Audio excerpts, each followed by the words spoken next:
우리 마태복음 8장 23절에서 27절까지 말씀 보겠습니다. 마태복음 8장 23절에서 27절까지 말씀입니다. 우리 한 절씩 교독하겠습니다. 배에 오르심에 제자들이 따랐더니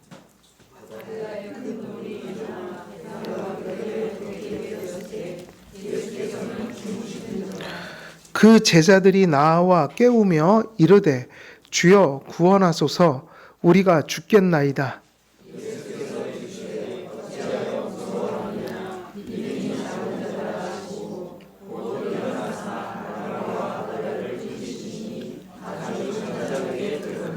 그 사람들이 놀랍게 여겨 이르되 이가 어떠한 사람이기에 바람과 바다도 순종하는가 하더라.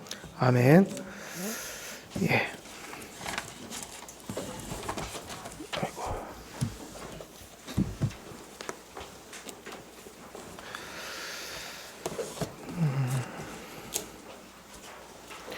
자, 오늘은 저희들의 기독교 강요 연약한 가운데 있는 믿음에 대하여 지난번에 1번 다 마쳤죠? 이제 2번 들어갈 차례죠. 2번. 2번은 영육의 분열로부터 온 내적 갈등과 투쟁하는 믿음 그랬는데 1, 2, 3번이 다 같은 얘기이긴 해요.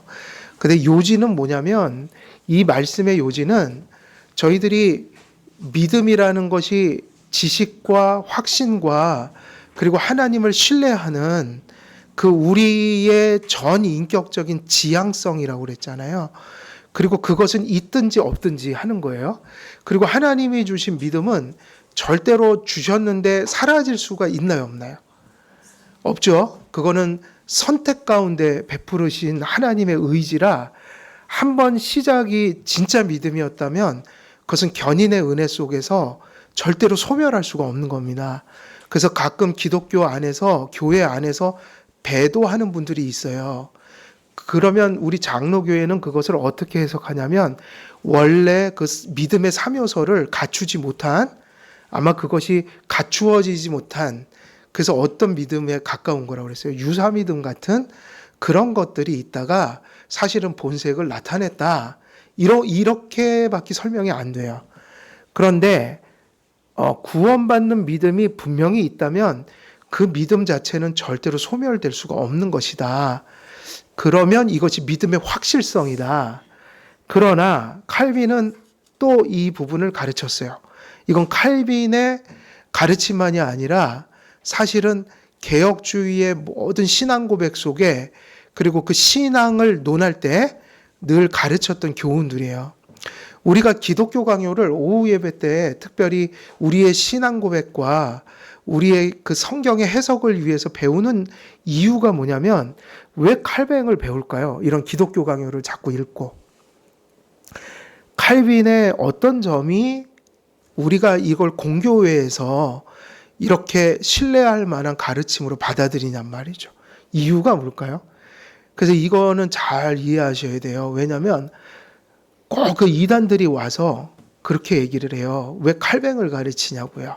사람의 교훈을 왜 가르치냐. 그래서 자기들은 성경만 가르친대요. 그 이단들이 와서. 저희도 제가 저 뒤에 앉아갖고 한참 이제 논쟁을 한 적이 있는데 여러분 그때 제가 그분한테 얘기를 했어요. 그 이단에서 오신 분한테. 칼뱅을 당연히 배워야죠. 뭐라고 얘기를 했을까요? 왜 칼뱅의 가치는 도대체 어디 있는 걸까요? 그러면 답은 이거 하나밖에 없어요. 칼뱅이 대단해서 가르치는 것도 아니고요. 물론 대단한 사람이에요. 근데 그가 개인적인 대단함을 기독교 강요로 나타냈다면 사실은 우리는 이렇게 기독교 강요를 이렇게 공예배에서 배울 이유는 없는 거예요. 왜냐하면 자유주의자들 중에도 대단한 사람들이 많아요. 머리 좋고. 근데 그거는 다 그들의 썰이에요. 견해라고 해요. 그래서 루이스 폴코프도 원래는 이렇게 나누었어요. 교의하고 교리를 나눴다고요. 근데 우리는 교회를 교리로 부르거든요. 교리 배웁시다. 근데 엄밀히 얘기하면 이거예요. 교의하고 교리라고 그 얘기한 게 뭐가 다를 것 같아요? 교의는, 그러니까 지금 우리가 교리라고 하는 거는 공교회가 검증해서 그것을 우리가 고백해야 될 신앙의 고백으로서, 성경의 바른 해석으로서 다 걸러진 내용을 얘기하는 거예요. 그런데 그 뻘거프가 얘기한 교리라는 그 단수는, 그러니까 지금은 우리는 그걸 교의로 쓰지만 뭐냐면 견해를 가르쳐요. 뛰어난 신학자의 견해, 또 교회 안에서 성경께나 읽었다는 사람의 어떤 견해. 근데 그런 것들은 검증이 된 거예요, 안 된 거예요? 역사 속에서 공교회의 검증을 거치지 않았기 때문에 그저 썰일 뿐이에요. 그래서 여러분 유튜브를 조심하시라는 얘기예요. 전 유튜브 때문에 신앙이 혼돈스러운 분들 너무 많이 봤어요.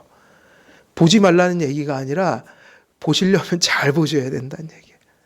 지금 이 정치판도, 이 복잡한 일들이 지금 유튜브 때문에 생긴 일이에요. 어떤 면에서는 검증되지 않은 그 음모론 같은 것들이 유튜브에서는 그 개인적으로 다가가니까요. 그러니까 그게 어떤 공적인 가르침이 아니란 말이에요. 정보들이. 그러다 보니까 정말 개인화된 지식들이에요. 검증 불가능해요. 개인이 검증하기엔 너무 어려운 일이에요. 그런데 이 교회 안에 진리를 가르치는 책에도 그게 있다는 거죠. 그러면 칼뱅의 이 그 가치가 뭐냐? 공교회의 고백을 잘 풀어놨기 때문에 이 책을 보는 거라고요. 무슨 웨스트민스터 신앙고백서, 하이델베르그 신앙고백서, 벨직 신앙고백서, 수많은 우리가 거의 근본 진리를 다 담고 있는, 반드시 고백해야 되는 내용들을 그 시대에 사실은 이제 뒤에 있는 사람들이 오히려 영향을 받았죠. 그런데 칼뱅의 책은 물론 전에 쓰여졌으나 이후의 것들과 비교하거나 그 시대의 것들을 비교해 보면 그 시대에 많은 신학자들이 있었음에도 불구하고 칼뱅이 왜 그렇게 종교개혁에서 특별히 기독교 강요가 엄청난 역할을 했냐면 개인의 썰을 푼 게 아니라 공교회의 신앙 고백을 우리가 모두가 받아야 될 내용들을 잘 풀어놔 준 거예요. 효과적으로 설명한 거예요. 그래서 칼뱅을 읽으면 개인의 견해를 배우는 게 아니라 그 시대의 교회를 보게 된다. 뭐 블링거가 목회했던 것도 있고 쯔빙글리가 했던 것도 있고. 그러나 그 시대 사람들이 칼빈을 인정했다고요. 그땐 종교개혁 시대니까 자기 신앙을 변호해야 되는 시대예요. 죽을 수도 있어요. 근데 기독교 강요는 어떤 역할을 했는가? 누가 봐도 지역들이 달라도 그 우리가 추구하는 바를, 그것이 개인적인 학문성이 아니라 그 시대의 성경 해석과 교회의 신앙 고백을 효과적으로 잘 대변해 주었다. 그래서 이 책을 읽으면 기독교가 보통 받아들여야 될 내용들을 잘 설명하고 있다. 요게 장점이라고요. 그러니까 우리가 지금 칼뱅을 배우는 건 칼뱅을 배우려고 하는 게 아니고요. 뭘 배우는 거죠?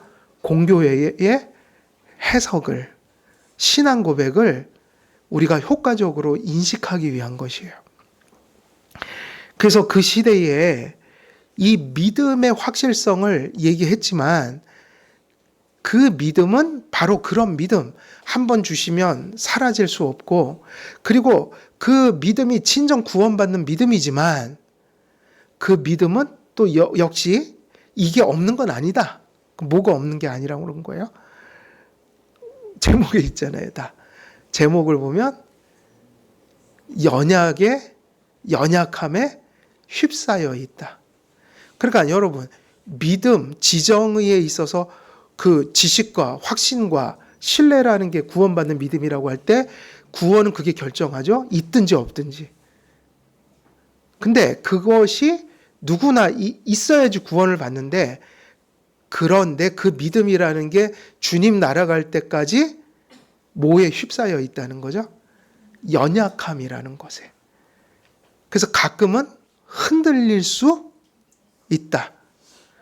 근데 제자리로 가야죠. 제자리로. 그 믿음이 없는 사람은 그냥 끝장나는 거예요. 흔들림이 아니라고요. 믿음이 없으니까 파손하는 거라고요. 그래서 성경에 보면 이런 얘기 있어요. 교회 들어왔다가 나간 사람들이 있다. 거기 성경에 제가 이름이 기억이 지금 안 나는데 이름까지 거기는 언급이 되어 있어요. 근데 그들이 나간 거, 그러니까 일종의 배도한 거. 이유가 뭐라고 할까요? 그럼 바울이 한 얘기예요. 그렇게 얘기를 했다고요. 그들이 나갔다. 배도했다. 나간 이유는 그들이 원래부터 우리의 진리에, 그러니까 우리에게 속해 있지 않았기 때문이다. 이렇게 판결을 해요. 판단을 해요. 그러니까 그것은 단지 교회로 옮겼다는 얘기가 아니라고요. 여러분, 마가 때문에 누구하고 누가 싸우세요? 예? 바울하고 바나바하고. 그리고 교회가 찢어졌다고요. 그때도. 바울도 그랬어요. 싸웠어요. 그래갖고 찢어졌어요. 분열했다고요.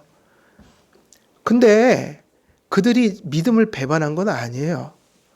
그리고 나중에 사실은 바울은 마가를 반대했고 바나바는 관용적인 사람이라 마가를 옹호해줬고 그러다 둘이 싸운 거라고요. 그런데 나중에 사실은 바울이 죽을 때까지 누가 그 옆을 지켜줬어요? 마가죠, 마가. 마가 맞죠? 저는 이름 하면 자신이 없어요. 또 헷갈려가고. 근데 어쨌든 내용이 그 내용이잖아요. 누가 됐든.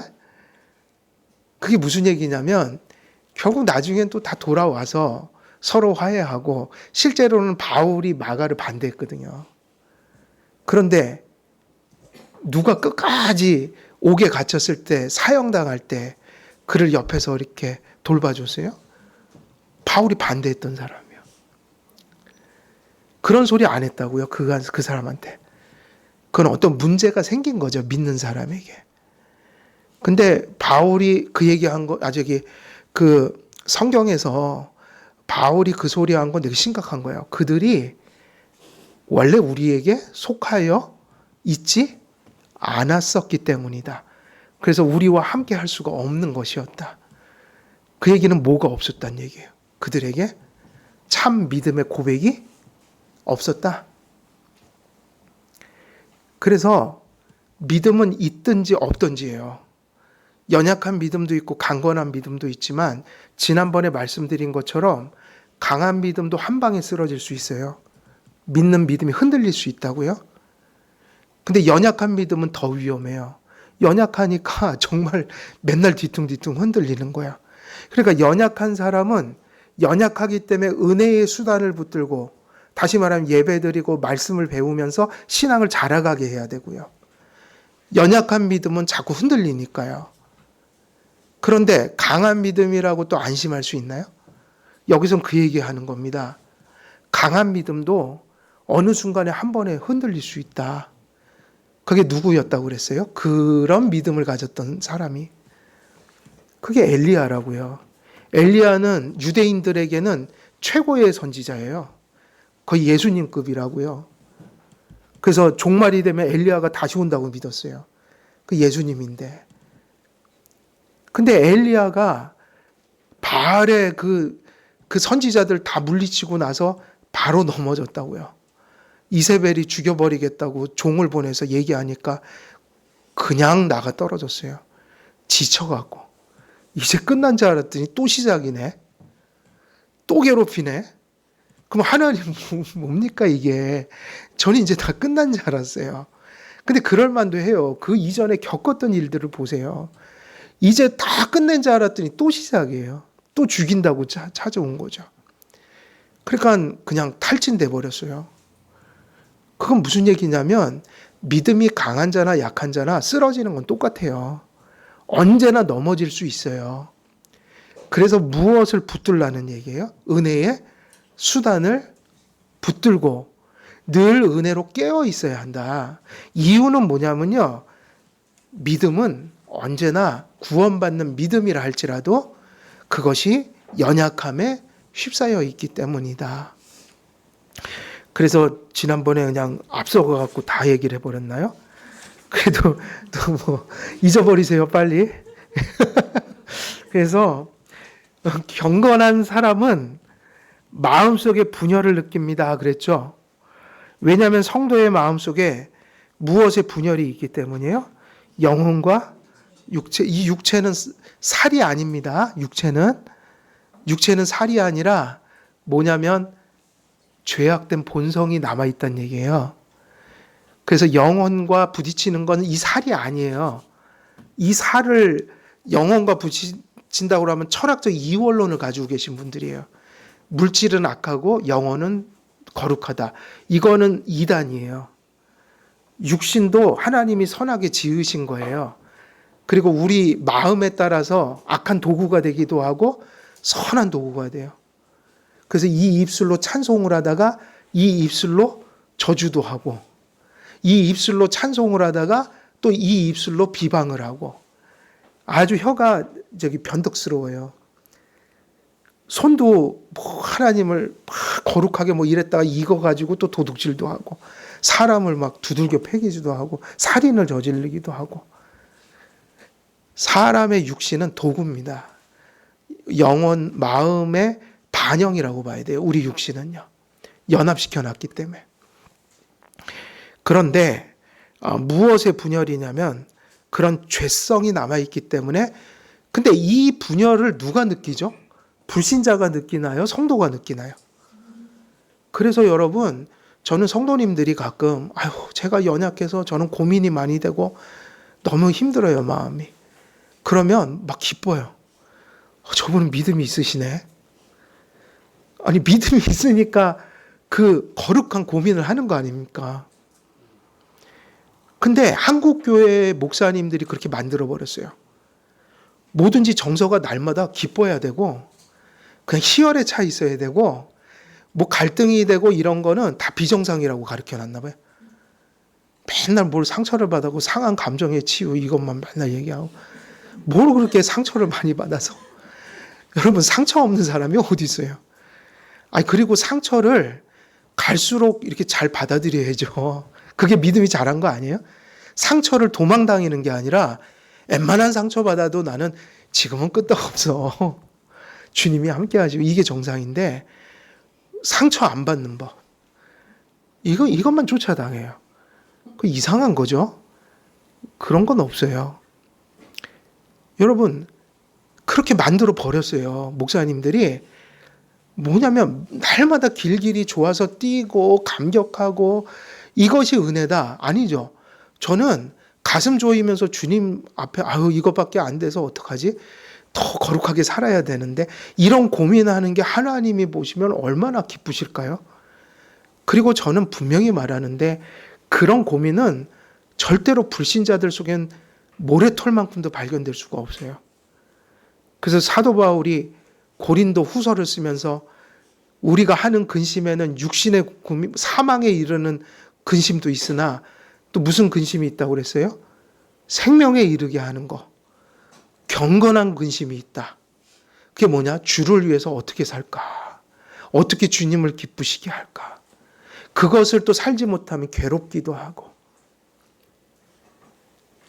뭐 윤동주의 시를 보면, 그죠? 바람에 이는 잎새도 나는 괴로워했다. 그게 얼마나 그 시를 읽을 땐 사람들이 아름답네, 경건하네, 참 그렇게 얘기하면서. 근데 실제로 지금 교회는 그렇게 돼버렸어요. 그 심리학, 세상 심리학이 들어오면서 그렇게 돼버렸어요. 근데 그게 아니라 이런 분열은 생명이 들어온 상태에서 죄성이 있으니까 성도기 때문에 느끼는 거라고요. 이것은 어찌 보면 그분이 살아있다는 증거일 수도 있어요. 물론 그런 성도로서 겪는 고민은 너무 잘못된 길로 가면 또 병들게 만들 수도 있거든요, 그 고민이. 근데 건강한 고민을 하면 되죠. 건강한 은혜 안에서, 구원의 확신 속에서. 그러나 성화의 교리 안에서 우리가 연약하니까 목마름 속에서 더 거룩하게 살아야지. 주님이 나를 이렇게 구원해 주시고 이렇게 날 건져 주셨으니 내가 드릴 거는 없지만 하나님 앞에 감사하는 마음을 거룩한 삶으로 표현해 드려야지. 뭐 이런 고민을 한다면 그건 병든 고민이 아니거든요. 뭐 구원의 확신이 자꾸 흔들리고 이런 고민을 하면 안 되고요. 그러니까 성도의 정체성을 가지고 고민하는 건 엄청나게 필요한 일이기도 해요. 그래서 경건한 사람들의 마음의 일부는 하나님의 선하심에 감미로운 그 느낌을 누리면서도 나머지 부분에서 타락한 그 상태로부터 오는 무슨 맛을 느끼고 사실 살죠? 쓴맛이 있는 거죠. 근데 그것마저 없이 살겠다고 그러면 그분은 완전한 삶을 살아야 되는데 그런 건 없잖아요. 성도의 마음의 한편에서는 복음의 약속을 의지해서 안심하면서도 이게 내 근본이어야 돼요. 용서받은 자다. 나는 거듭난 자다. 죄의 지배력이 죽었다. 그런 의미에서 나에게 죄는 어떻게 된 거예요? 이미 그쳤다. 요한 서신을 보면. 그런데 already 그러나 not yet 그렇지만 아직 완전하지는 않아서 뭐가 남아 있어요? 여죄가. 그러니까 복음의 약속의 터 위에서 다른 한편에서는 자기 죄악을 알고 두려워할 줄도 알아야 한다. 그것을 죽이고 싸우고 회개하면서 내가 이전보다 더 그리스도의 형상을 가진 자로 삶이 이렇게 변화되는 것을 추구해야 한다. 그건 맞죠? 이들의 마음의 한편에서는 생명을 대망하면서도 즐거워하면서도 다른 한편에서 죽음을 직시하고 몸서리치기도 해요. 그래서 가장 정상적인 상태는 이런 거죠. 이게 비정상적이에요.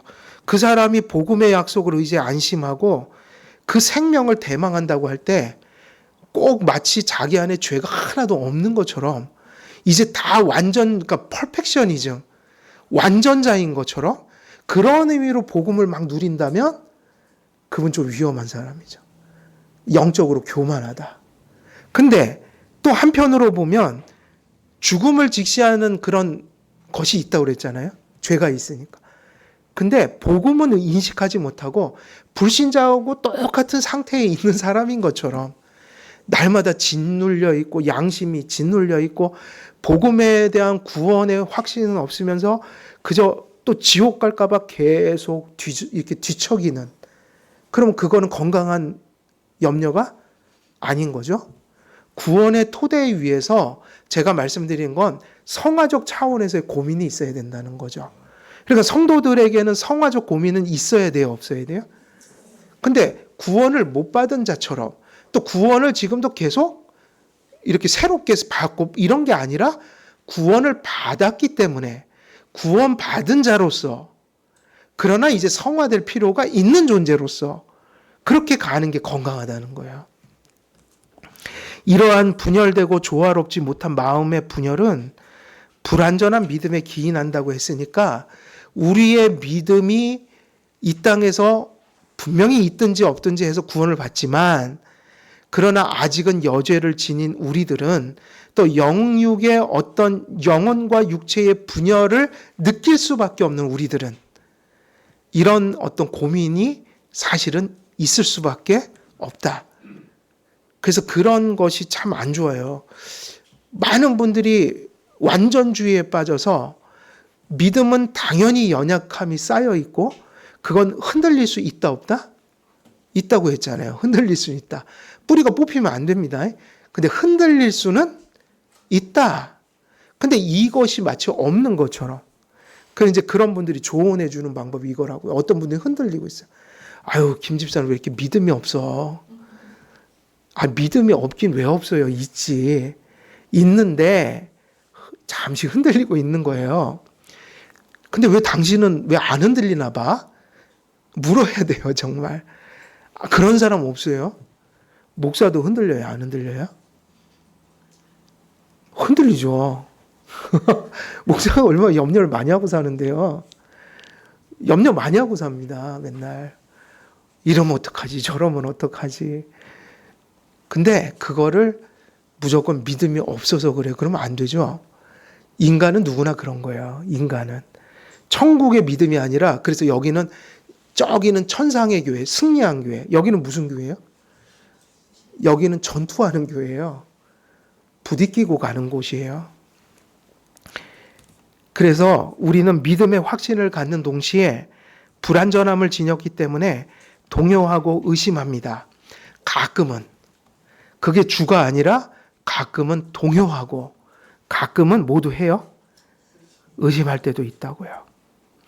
근데 그건 의심이지 불신이 아니에요. 그것도 잘 구별해야 돼요. 불신하면 믿음이 없는 거예요. 큰일 납니다. 말은 불신처럼 해도 믿음 있는 사람은 그게 의심이지 불신이면 안 돼요. 근데 의심은 들 수 있어요. 가끔. 흔들린단 말이에요. 저는 제 친구가 신학교 친구인데 엄청 보수적인 교회를 다니다가 대쪽 같은 믿음을 가지고 살다가 한번 부러지니까 무섭게 부러지더라고요. 다원주의까지 갔어요. 신학교 친구들이 그냥 강제로 또 저기 복학시켜갖고 너 그래도 임마 당해야지 학교를 너 나는 믿어 네가 제정신 돌아올 줄 그러면서 하면 돌아다니면서 아 불교에도 구원이 있죠. 그러면서 근데 가만히 보니까 엄청난 상처를 받았어요. 엄청난 상처를 받으니까 내가 보기엔 반항이에요. 반항. 근데 그게 오래 못 가더라고요. 요즘엔 식당 하거든요. 목사가 안 되고 식당 하는데 하나님은 잘 믿어요. 지금 부인 안 했어요. 배도 안 했어요. 다시 돌아오더라고요. 근데 그때는 반항을 엄청 했어요. 근데 잠시 그랬거든요. 잠시 정신이 나갔었어요. 근데 사람은 가끔 그럴 때가 있어요. 육의 잔조 속에 쉬고 있던 의심이 우리가 품은 믿음을 공격하곤 합니다. 그러니까 그게 불신이 아닌 이유는 의심은 믿음에서 나올 수 없잖아요. 어디서 나오죠? 그러면 그렇게 설명할 수 있죠. 그 의심이 여죄가 있던 증거 아니겠어요? 여전히 성도도 불신은 못하더라도 어쩔 땐 의심이 들 때가 있다. 그 어디서 왔냐 그러면 간단하죠. 바로 당신 속에 있는 아직 다 소멸하지 못한 죄성 속에서 나온 것이다. 그러니까 빨리 회개하시고요. 빨리 은혜의 수단 붙들고 기도하고 말씀 보세요. 예배 잘 드리시고 은혜를 구하세요. 그렇게 얘기를 해야죠. 앞에서 언급한 것처럼 이런 연약성이 함께하는 우리의 믿음일지라도 근데 중요한 건 그거죠. 흔들릴 때 하나님이 붙들어 주시지 않으면 우리도 어떻게 될 수 있는 거죠? 그 친구가 영원히 머리 깎고 절로 갈 수도 있는 거예요. 저는 그 친구 보면 견인이 있다는 걸 믿어요. 그렇게 속을 새기다가 결국은 이제 다시 믿음이 돌아왔는데 그게 뭐라고 불러요? 그거를 견인. 하나님이 주신 은혜인데 견딜 만한 힘을 주신다는 거예요, 또. 그 성도들은 의심하다가도 돌아온다 이거죠. 그때를 견디고 이기고 다시 딛고 다시 신앙으로 돌아오는 일은 그거는 하나님이 견인의 은혜로 믿음이 절대로 소멸되지 않도록 붙들어 주시기 때문이에요. 그래서 우리 저기 혜원이가 저기 혜원이도 입교죠. 그죠? 그리고 지원이도 입교고 우리 저기 주은이도 입교고 그런데 저 아이들이 사실은 언제 은혜 받은 거예요? 유아 세례 입교하는 건 언제 받은 은혜를 얘기하는 겁니까? 아기 때. 그 은혜가 진짜였다. 이거를 인정받는 거잖아요. 신앙 고백을 통해서. 그럼 저 아이들이 지금까지 아기 때부터 지금까지 어떻게 입교할 때까지 믿음 안 져버리고 왔어요? 견인하신 거죠. 그래서 우리 그 예식서에는 견인이 나온다고요. 어머니 태로부터 유아 세례를 받아서 고백하지 못하던 때 언약의 약속을 받았는데 그게 지금 와서 이제 신앙 고백을 통해서 확인해야 된다. 여기까지 어떻게 왔을까? 고백서에는 견인이라고 돼 있다고요. 견인. 그 믿음이 떨어지지 않도록 하나님이 꼭 붙들고 계신다. 그럼 우리들 자녀 중에 방황하는 자녀도 있어요? 없어요? 있죠. 근데 돌아올까요? 안 돌아올까요? 돌아온다고 좀 믿어요. 하나님이 견인하실 거예요. 근데 반드시 회개해야죠. 그게 증거니까. 그래서 견인의 은혜로 붙들어 주시는 하나님의 손길로 인해서 우리의 믿음이 확신과 확실성으로부터 절연되지 않는다는 거예요. 하나님이 주신 그 믿음으로 구원받는다는 거.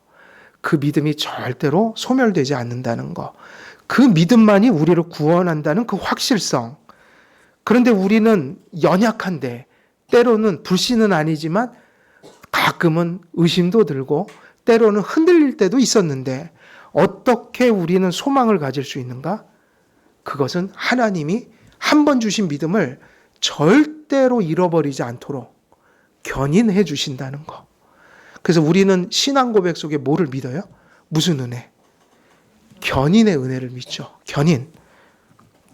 그래서 이런 얘기를 합니다. 싸움의 끝은 이러하니 믿음은 난간들에 둘러싸여 위경에 처한 듯이 보일 때에도 궁극적으로 그 난간들을 뚫고 다시금 일어선다. 일어서는 건 우리지만 우리의 힘으로 일어선 게 아니라고요. 그건 주님이 붙들어 주신 거예요. 저는 고2 때 예수님 믿고 이제 55세인가요? 제가 71년생이면? 맞죠? 예, 그래도 뭐 고2 때면 19살 아닙니까? 18살? 그러면 몇 년 지난 거죠? 몇 년 지난 겁니까? 그 시간 동안 저는 너무 그걸 확실히 믿어요. 저는 저를 알거든요. 그걸 언제 알았냐면 고2 때 알았어요. 제가 어떤 존재인 걸. 그거는 확실히 배웠어요. 내가 죄인이라는 걸 정말 뼈가 서리게 배웠어요. 뼈가 서리게. 그리고 그래서 은혜를 제가 의심할 수 없어요. 제가 얼마나 큰 죄인이라는 걸 알았기 때문에 그것도 고2 때. 그러니까 지금도 그건 변함이 없어요. 이렇게 지금까지 하나님이 붙들어 주시지 않았으면 골백번 하나님을 버렸겠죠. 하나님 속에서 이렇게 계속 온 거는 그건 한 가지 이유밖에 없어요. 하나님이 정말 별 볼 일 없는 인간을 그냥 꼭 붙들어 주신 거예요. 그래서 하루하루 살았고, 그래서 저같이 못난 사람이 내일을 기약할 수 있는 건 저 때문이 아니라 누구 때문이에요? 하나님이 또 붙들어 주실 것이기 때문에 하나님 때문에 내일을 소망하는 거죠. 그 견인을 전 믿어요. 아무리 봐도 제 속에서 나올 게 없어요. 불가능하다. 믿음을 지키고 간다는 거는 불가능해요. 사람은 잠자고 나면 마음이 바뀌거든요.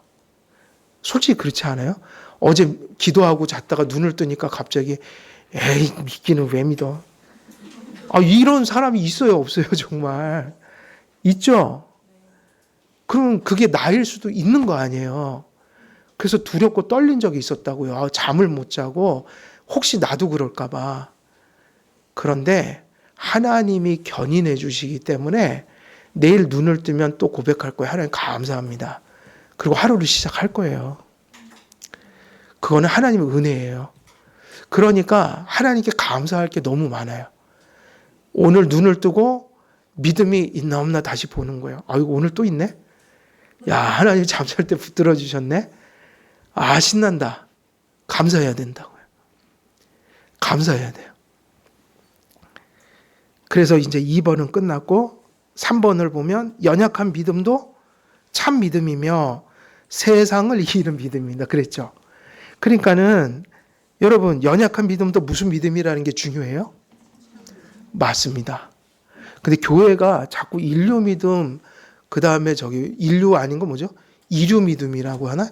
그런 걸 자꾸 만들어요. 그 은사주의 교회는 방언하는 사람은 인류 믿음, 방언 못하면 이류 믿음.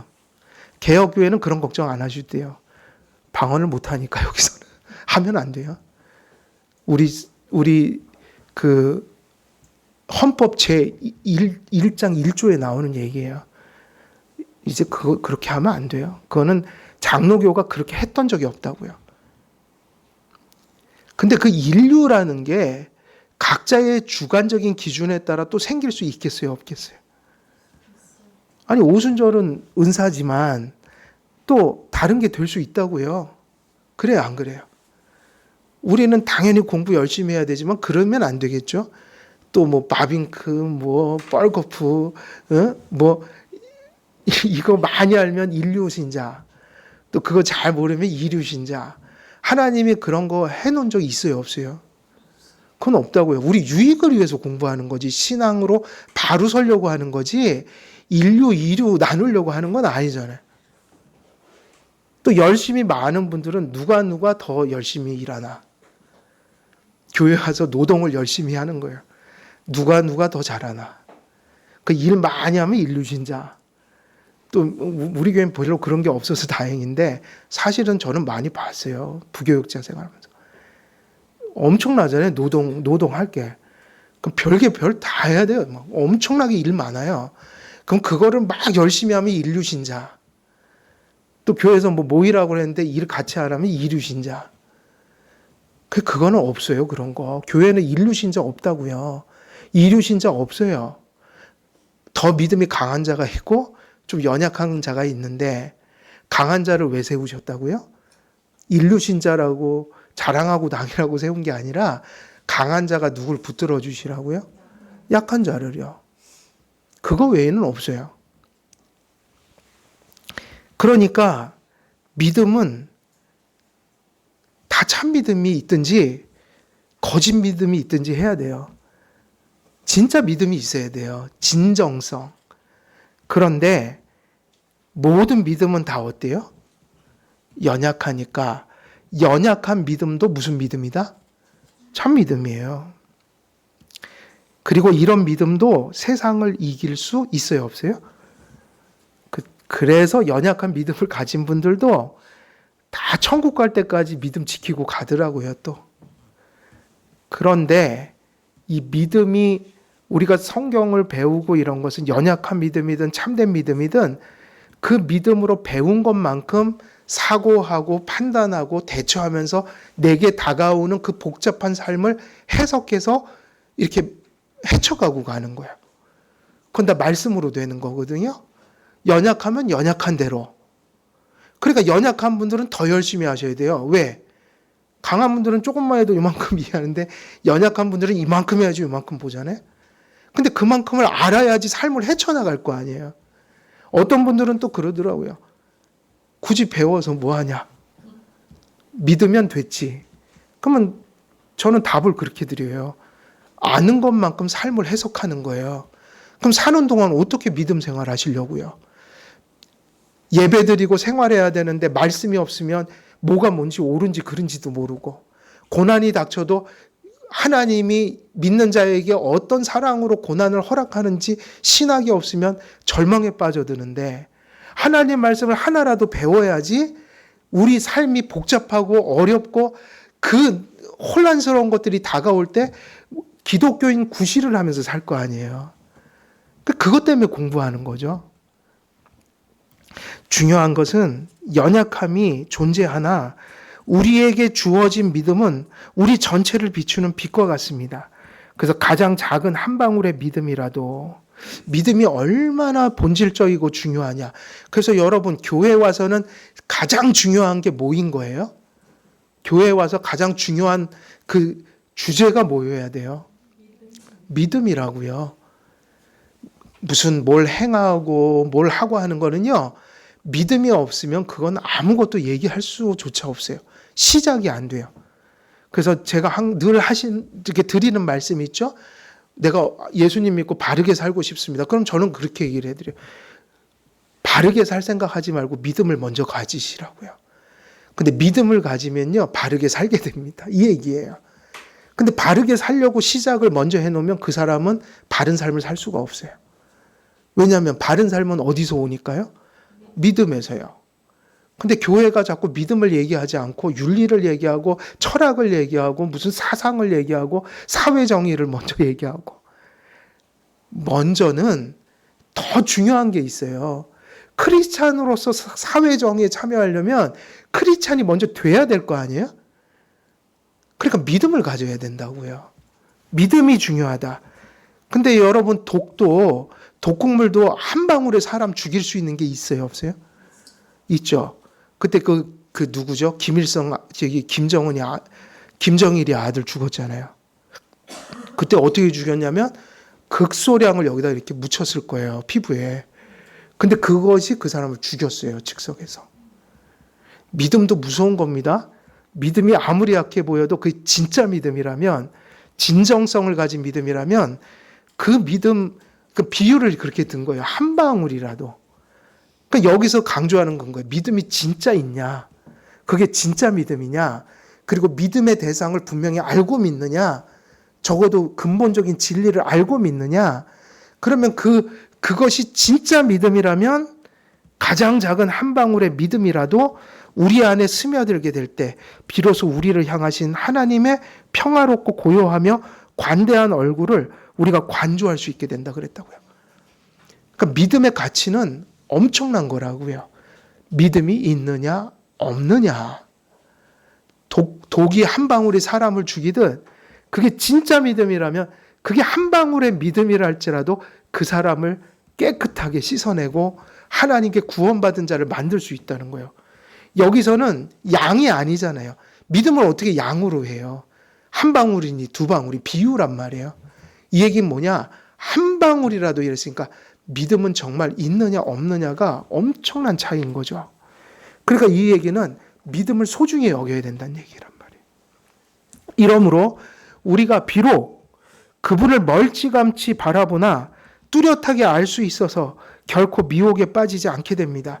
결국 여러분들이 어느 순간인가 주님을 놓치고 바라보지 않고 세상적인 것에 눈이 가려서 죄를 짓거나 그 삶이 자꾸 넘어지는 것은 정말 무엇 한 방울이 없어서 그런 거예요.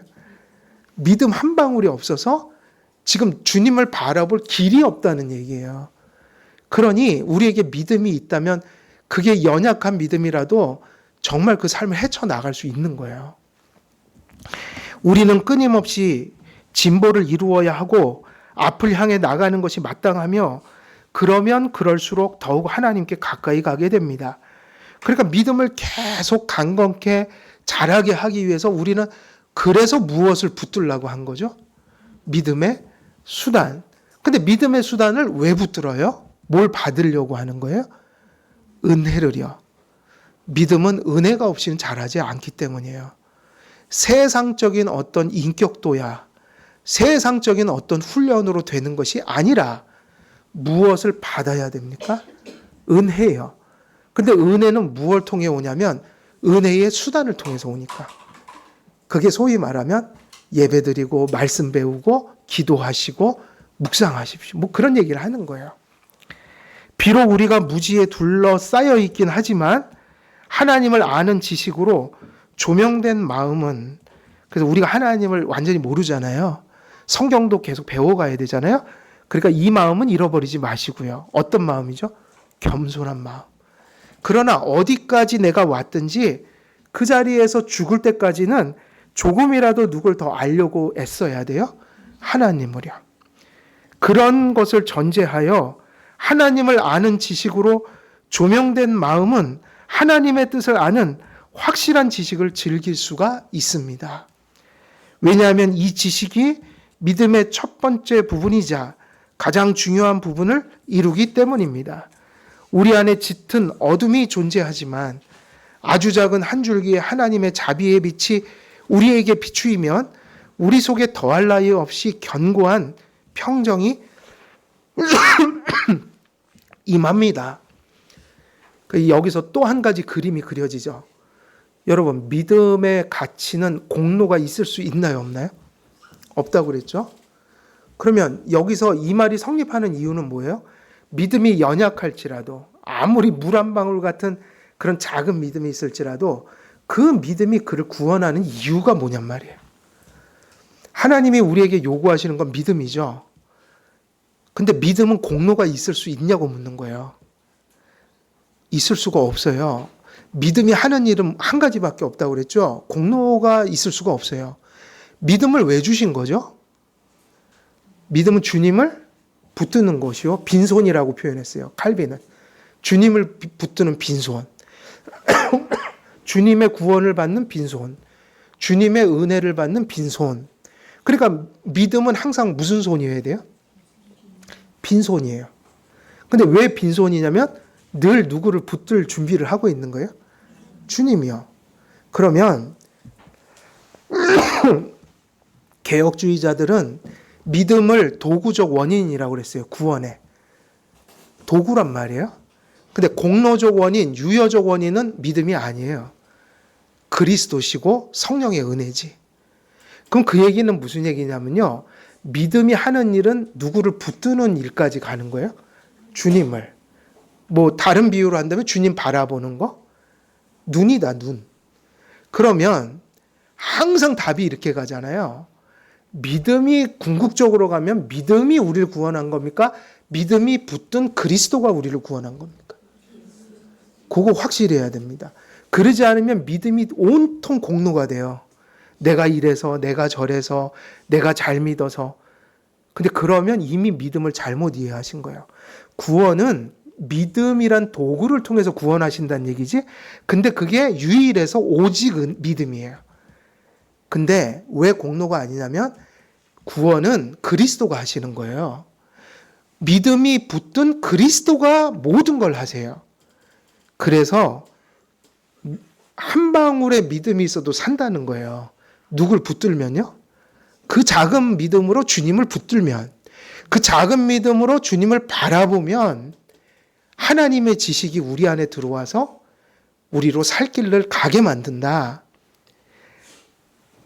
그래서 지상에서 우리의 믿음은 하나님에 대하여 부분적인 것을 보게 하고 희미하게 보게 합니다.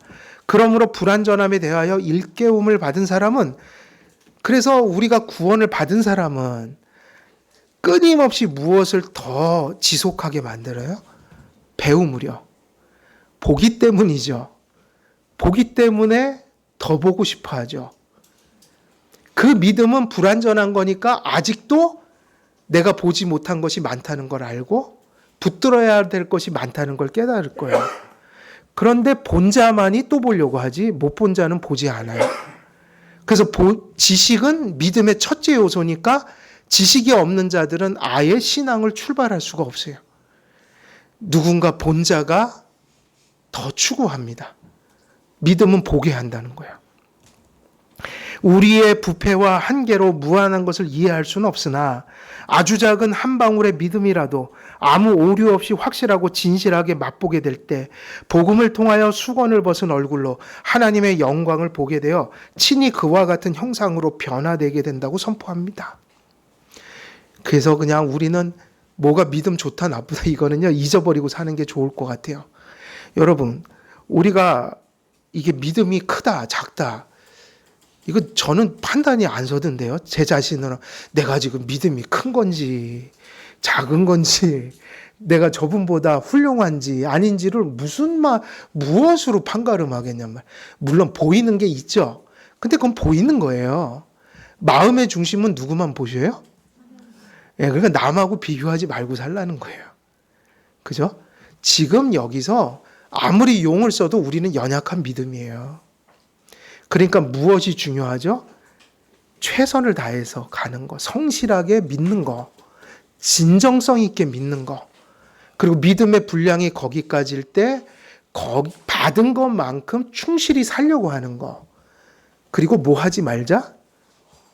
비교하지 말자. 왜? 비교할 기준이 없으니까요.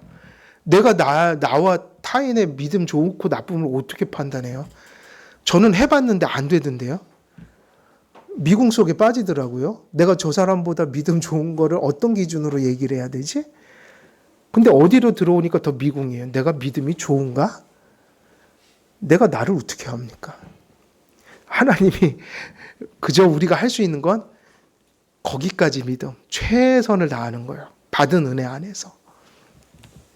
따라서 연약할지라도 우리 믿음은 무슨 믿음이어야 돼요?